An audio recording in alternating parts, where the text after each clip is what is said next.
নমস্কাৰ আজি ভিডিঅ'লৈ আপোনাক স্বাগতম জনাইছো। আজি আলোচনা কৰিম গৰমৰ দিনত আপুনি আপোনাৰ চেহেৰাৰ সৌন্দৰ্য যতন সৌন্দৰ্য চৰ্চা কি ধৰণে কৰিব, কোনসমূহ ঘৰুৱা ইনগ্ৰেডিয়েণ্ট কোনসমূহ ঘৰুৱা বস্তু ব্যৱহাৰ কৰি গৰমৰ দিনত সৌন্দৰ্য চৰ্চা কৰিলে আপোনাৰ সৌন্দৰ্য বৰ্ধন হ'ব, সৌন্দৰ্য বাঢ়িব।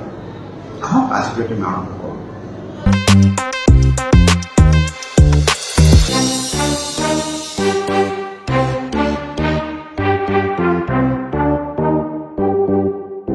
গৰমৰ দিনত সৌন্দৰ্য চৰ্চাৰ কাৰণে দৈ আপুনি আপোনাৰ ছালত লগাব পাৰে। ইয়াত ভিটামিন ডি থাকে, কেলছিয়াম থাকে।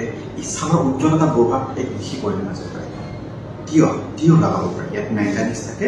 ই ছালৰ লগতে চুলিও আপোনাৰ সৌন্দৰ্য বঢ়াব। ছাল আৰু চুলিৰ সৌন্দৰ্য বঢ়াৰ কাৰণে তিয়হ লগাব পাৰে, তিয়হ খাব পাৰে।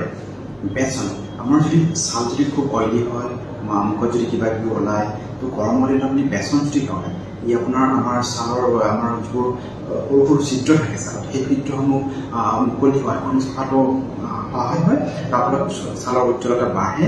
গতিকে আপুনি বেচন লগাব পাৰে যদি আপোনাৰ ছাল অইলি হয় আৰু মুখত আপোনাৰ কিবা কিবি ওলাইছে, হালমিলামে হওক বা অন্য কিবা কিবি ওলাইছে, এই বেচন লগালে খুব ফলদায়ক। বিলাহী আপোনাৰ যদি ৰ'দৰ কাৰণে যিবোৰ আমাৰ ক্ষতি হয়, আপোনাৰ যি আপোনাৰ সৌন্দৰ্য আপোনাৰ নাম কৰে, সেই সৌন্দৰ্য বজাই ৰখাৰ কাৰণে আপোনাৰ বিলাহীৰ ৰস আপুনি আপোনাৰ ছালত লগাব পাৰে। ই আপোনাৰ সৌন্দৰ্য বঢ়াৰ লগতে ৰ'দৰ ক্ষতিৰ পৰাও আপোনাক বচাব। গতিকে গৰমৰ দিনত এইসমূহ উপকৰণ আপুনি ব্যৱহাৰ কৰিব পাৰে।